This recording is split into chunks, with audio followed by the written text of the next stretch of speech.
Okay, nalimutan natin yung basahan dito sa ating Matthew chapter 25, no? Verse 21 to 25 sa ating God promises. So, dito sa Matthew chapter 25, verse 21 to 25 ang binasa natin dito. Okay? Here is the message sa God promises, no?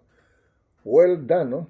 Well done, God and faithful servant. You were faithful over a few things, no? I will make you a ruler over many things, okay? Pamamahalaan daw tayo ng maraming bagay, okay?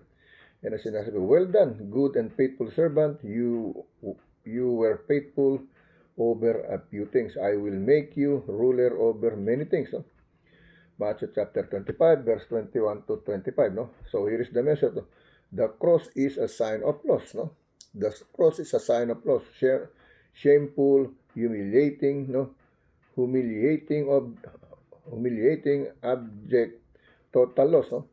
Yes, it was Jesus' loss that meant heavenly gain for the whole world. No? All thought secured in a tomb with a heavy stone, a seal and posted guard. No? He could not be held down by death. No? He came out of the grave as a death of death and hell destruction. No? His death was a new beginning. No? Those who accept the truth receive not only the promise of heaven, but the possibility of heaven on earth, where the risen Christ walks with us. Okay, yan ang sinasabi, no? Ang title po niya, no? The Path of Loneliness, no? The Path of Loneliness, okay? Yan ang title, okay?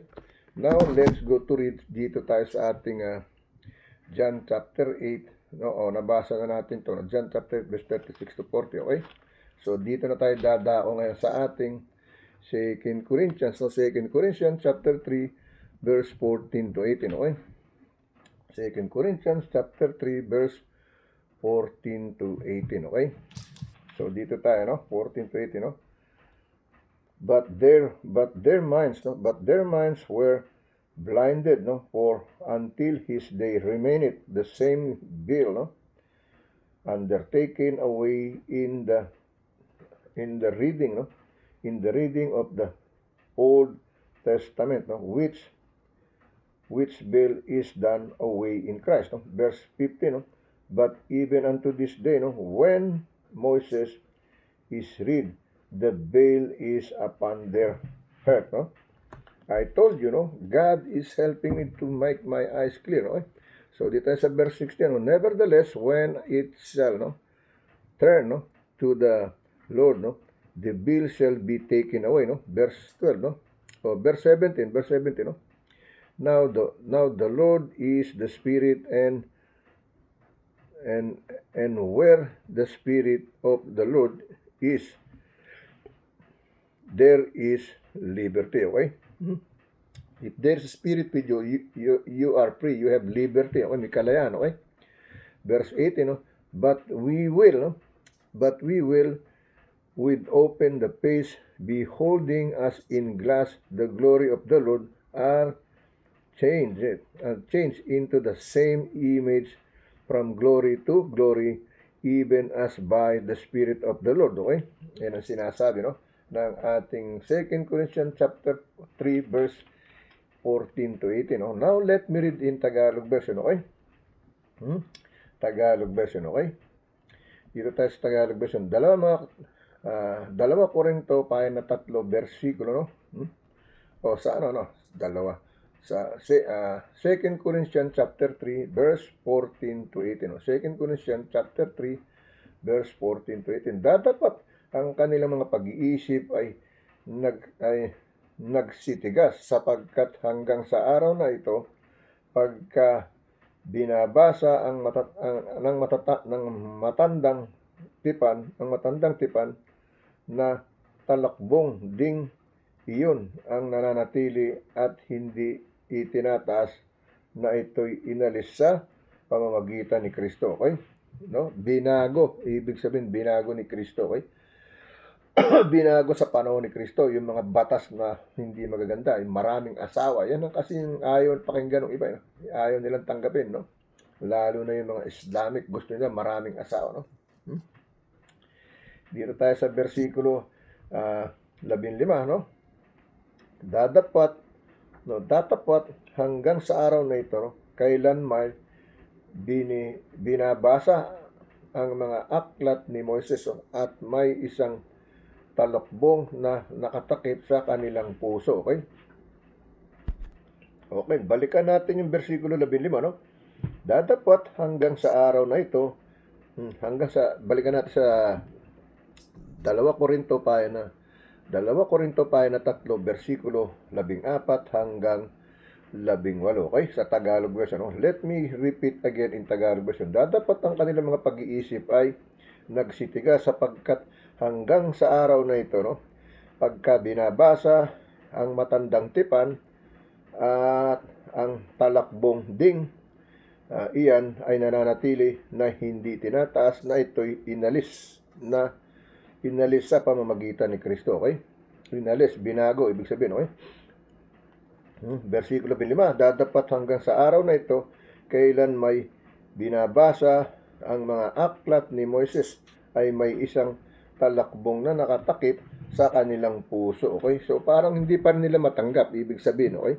Na binago na ng ating mahal na Panginoon, kaya nagkaroon ng New Testament. Okay? Yan ang ibig sabihin. Okay? Versikulo 16, no?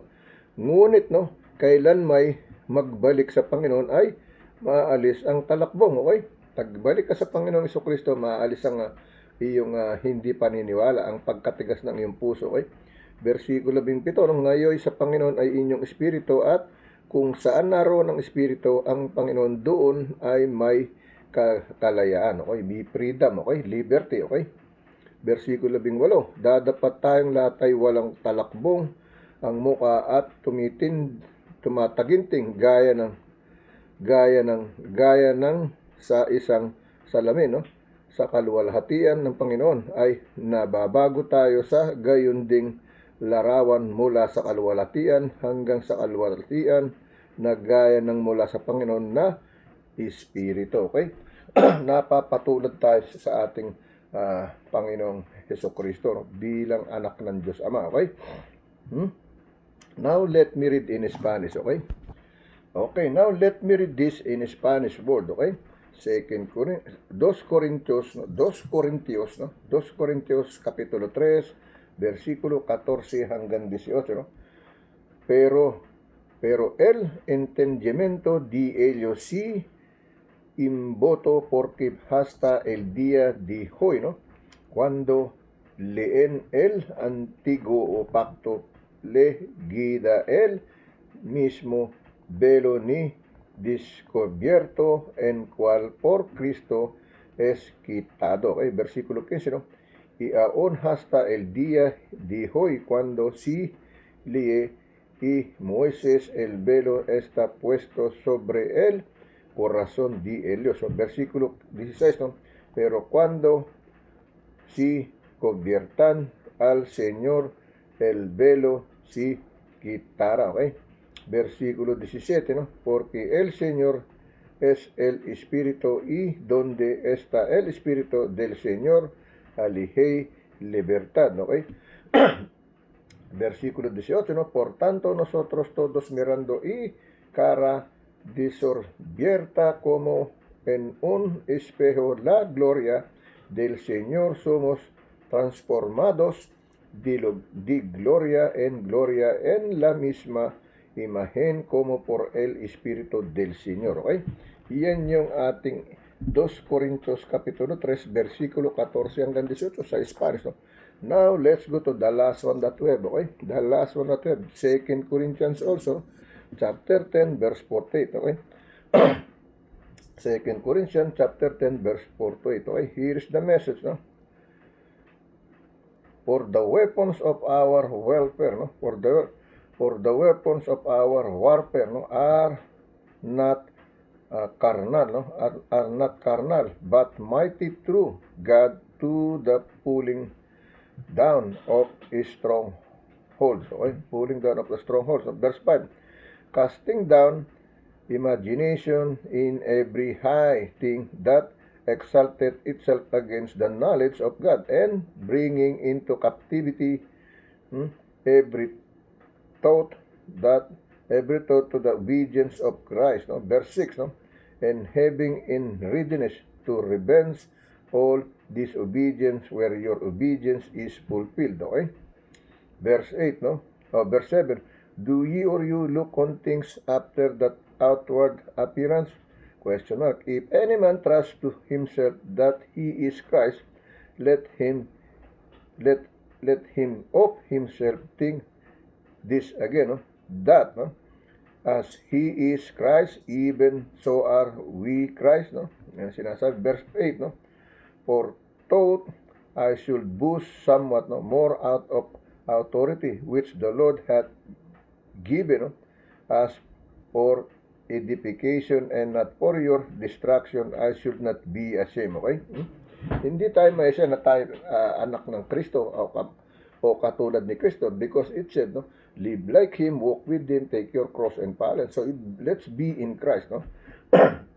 but not do it over in Christ, no? Too much over in Christ, because that is not right, okay? Like the devil, what he did, trying to over the Holy Mighty Father, no? That's why he cast out on the brimstone of fire, okay? Yan ang nangyari, no? Hindi tayo pwedeng lumampas sa Panginoon, no?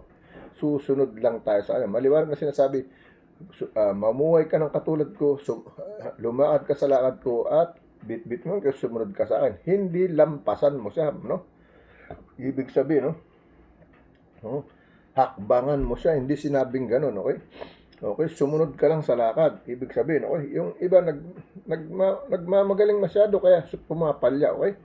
Nag-over, sila, godly sila sa kanilang sarili, okay? Dito tayo sa Tagalog mo yan, 2 Korinto, pahina 10, versikulo 4 hanggang 8, sapagkat ang mga sandata ng aming pakikipaglaban ay hindi ukol sa laman, kundi sa harapan ng Diyos na may kapangyarihang gumiba ng mga puta, okay? Versikulo na siyang gumigiba ng mga maling haka at ng mga bawat haka na matayog, no? Nagmamataas laban sa karunungan ng Diyos, no? At bumibihag sa lahat ng pag-iisip, no? Sa pagtalima kay Kristo, okay? Ito yung pag sumobra tayo sa kaalaman, pakiramdam natin tayo na yung magaling. Oh, I'm a pastor. Why should I listen to this guy? No? That's the way it happens to us. No? Why should I listen to this only a listener or viewers? No? Oh, he's not a pastor. I'm a priest. I'm a preacher. I'm a minister. I am a teacher. And he is not. That's the way it's gonna be, no? And he is not a senator. He's not a president. He's not a governor. He's not mayor, is not this and that and this and that. No? That's what happened to all of us. No? That's why we overwalk more than Christ. No, we try to steal the power of God. No? We have to be in Christ, but don't steal the power of God, the knowledge of God. No? That's what it happens to all of us. No, overreacted, overwhelming, no? Overruler. No, that's what happens. No, so tayo sa versikulo naman. No, sabi to, na siya'y gumigiba ng mga maling haka at ng bawat bagay na matayog sa na nagmamatas laban sa karunungan ng Diyos, no? Bumibihag sa lahat ng pag-iisip sa pagtalima kay Kristo, no? Versikulo 6, no? At naghahanda upang maghiganti sa lahat ng pagsuway kung maganap na ang inyong pagtalima. Versikulo 7, no? Minamasdan ninyo ang mga bagay na nahaharap sa inyong mukha, no? Kung ang sino man ay mayroong pagkakatiwala sa kanyang sarili na siya ay kay Kristo, ay muling dilidilin ito sa kaniyang sarili na kung paanong siya kay Kristo, hindi naman ay gayon din, okay? Versikulo 8, sapagkat bagaman ako ay nagmamapuri ng marami tungkol sa ating kapamahalaan na ibinigay ng Panginoon sa ikatitibay sa inyo, no?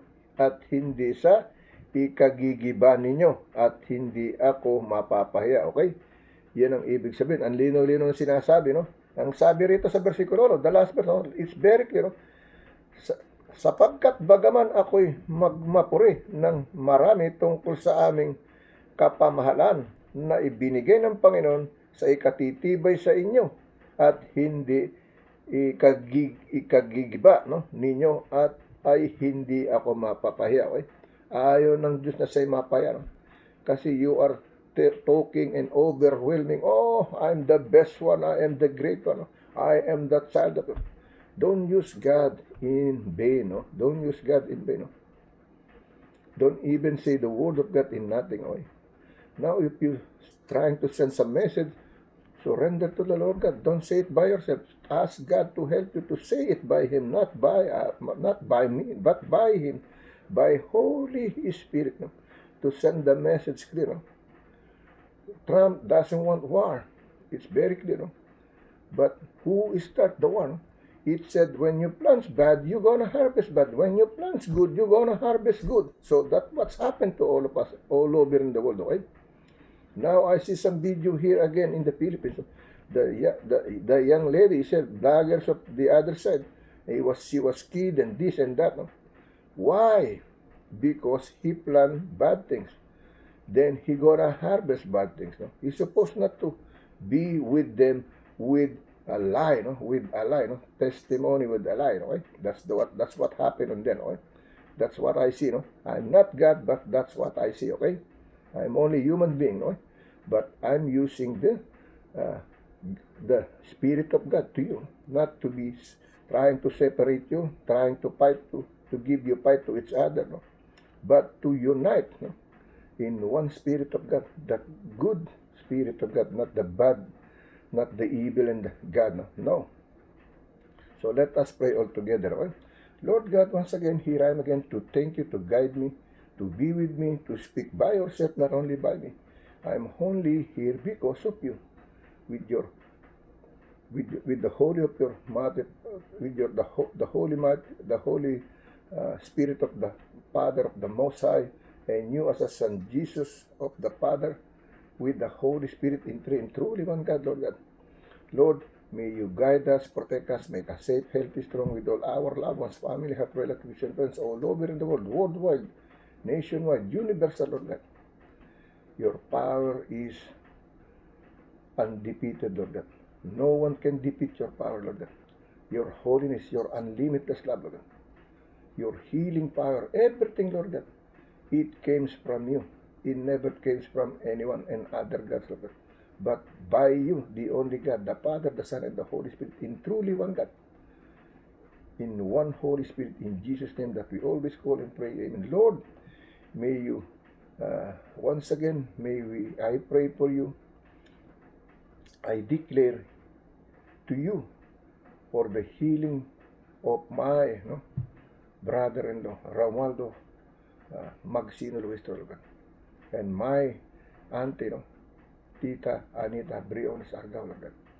Heal their body and soul, Lord God, before I see them, Lord God. To you, there's nothing too hard to you. To you, there's nothing impossible to you to happen, Lord God. Lord, your Spirit is here once again to touch all these people who's been seeking your love, your unlimited love, your never understanding love, that no one can explain how you love us, how you save us, Lord God. But to you, today, at this moment, at this time, please do your will, not only my will, but your will, thy will be done, Lord God, to heal all these people who's been seeking your healing power, provision, answer for all these problems, Lord God, to solve their problems, Lord, in anything that they wanted, in the holiness way, in the godliness way, Lord, not in the evil way, Lord. In your holy, mighty name, in Jesus' name that we always call and pray, amen, amen. May your love and blessing and grace and glory and mercy, Lord God, with your unlimited love, be upon all of us. Be our guide, our shield in our everyday life of living. In Jesus' name that we always call and pray, amen and amen. Okay? So, God bless you po. See you tomorrow. Okay? Ingat po kayong lahat. Muli po, tayo magsama-sama sa pagkain ng mga banal na salita ng Diyos, mga wagas at dalisay ng salita ng Diyos. Let's always feed our Holy Spirit with the gospel word of God. Okay? Always say thanks to the Lord God. yesterday, today, and tomorrow for another day that He allow us to be here in our loved ones, okay? I thank my God upon every remembrance of you here in my mind, here in my heart, no? I thank in Him, okay? As long as I in the light, as long as I in the world, I be a light in this world, okay? God bless you. See you tomorrow. Ingat po kayong lahat.